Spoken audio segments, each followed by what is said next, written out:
나는 산에서 벌을 키웠다.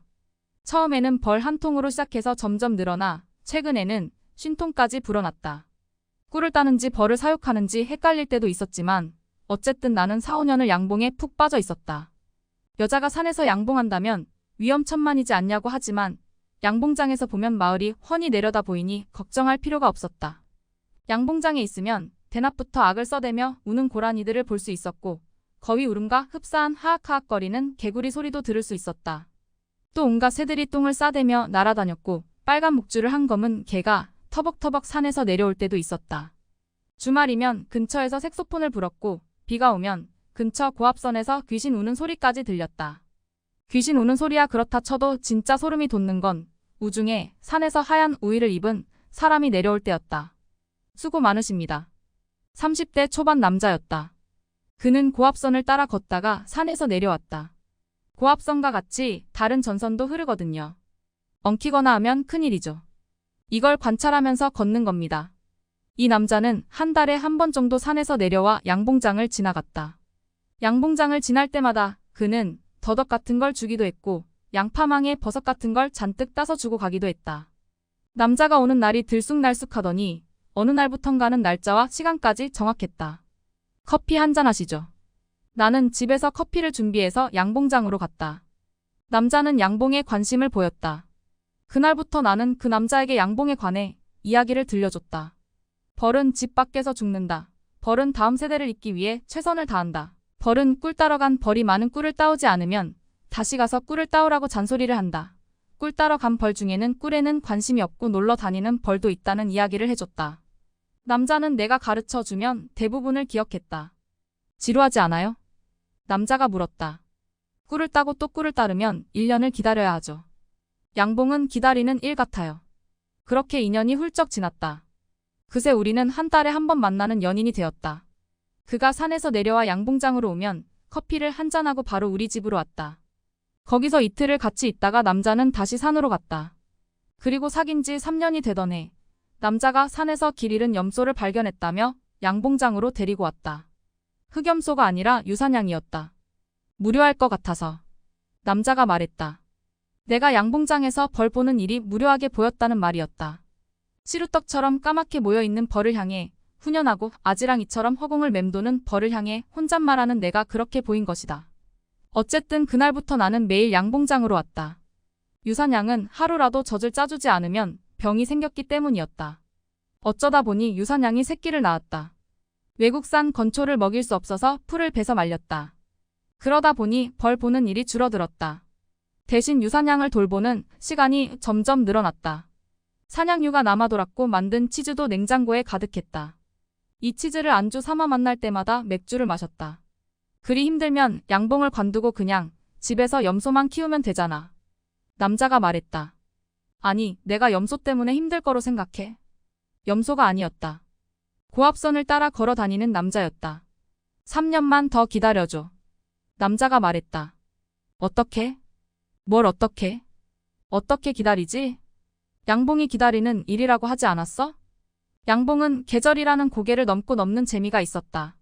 하지만 사람을 기다리는 건 지치게 했다. 특히 사랑하는 남자를 오랫동안 기다리는 건 상상으로 허공에 누각을 짓고 부수는 일을 되풀이해야 하는 속을 망가뜨리게 했다. 나는 고개를 끄덕였다. 남자는 가고 다시 나는 산에 있었다. 유산양을 돌보는 일도 힘들지 않았다. 벌을 돌보는 일도 힘들지 않았다. 내가 하는 일 중 대부분은 남자에게 전화하는 일이었다. 높은 산이라 자주 전화가 끊겼다. 전화가 끊기면 나는 또 전화했고 결국 말다툼으로 번졌다. 말다툼이 끝나면 나는 그 남자가 가는 길을 고압선을 따라 북으로 한번 가보고 싶은 마음이 간절했다. 간절하면 간절할수록 그는 양봉장으로 오는 날이 하루 이틀씩 미뤄졌다. 아예 안 오는 달도 있었다. 산에서 길을 헤매길래 데리고 왔어. 가을이었다.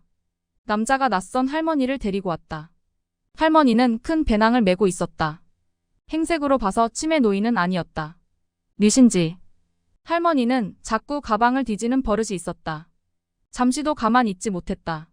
울 조부묘를 찾는 중이네. 이 근방이 맞는데 기억이 안 나. 할머니의 아버지가 집을 나가지만 않았어도 이런 일이 없었다고 말했다. 갑자기 무슨 병이 도진 것인지 집을 나가서는 들어오지 않았다고 했다. 아버지가 일찍 세상을 등지는 바람에 조부의 묘를 돌보지 못했다고 했다. 아, 표식이라도 있나요? 소나무 3개 앞이야. 그날부터 나는 할머니와 함께 묘를 찾아다녔다. 산에 소나무 3그루만 있는 게 아니었다. 지천이 소나무였다. 아무리 찾아도 묘는 보이지 않았다. 며칠을 그렇게 헤매고 나서 할머니는 산에서 내려갔다. 그리고 한 달쯤 뒤 다시 할머니가 양봉장에 왔다.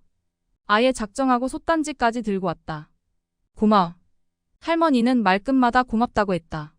고맙다면서 저 산 밑으로 한번 가보자.